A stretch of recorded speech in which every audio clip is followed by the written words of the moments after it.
Je vais maintenant chercher la moitié de 16. Donc,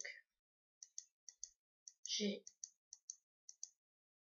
dessine 16 billes et je vais devoir partager ces 16 billes entre deux personnes.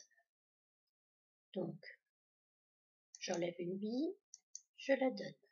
J'enlève une bille, je la donne. Une autre, encore une autre, encore une autre, encore. Alors, pour aller plus vite, je vois que sur la première ligne ici, j'en ai 4. Et sur la deuxième ligne ici, j'en ai 4 aussi. Donc, ce que je vais faire, c'est que je vais donner 4 billes à la première personne et 4 billes à la deuxième.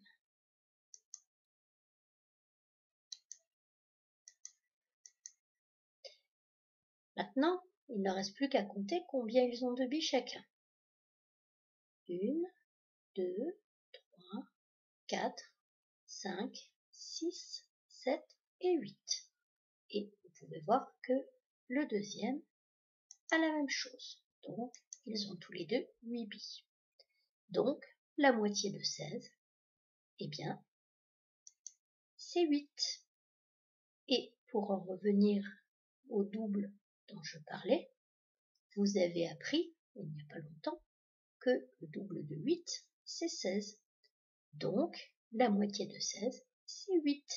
C'est tout simplement le contraire.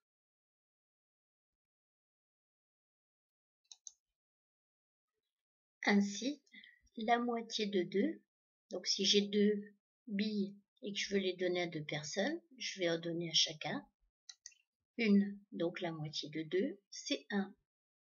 La moitié de 4, c'est 2. La moitié de 6, c'est 3. La moitié de 8, c'est 4. La moitié de 10, c'est 5. La moitié de 12, c'est 6. La moitié de 14, c'est 7. La moitié de 16, c'est 8. La moitié de 18, c'est 9. Et la moitié de 20, c'est 10.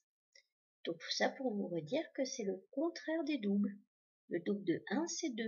Le double de 2, c'est 4. Eh bien, la moitié de 2, c'est 1. La moitié de 4, c'est 2. Et ça marche aussi à la fin. Le double de 10, c'est 20. Donc, la moitié de 20, c'est 10. Et voilà.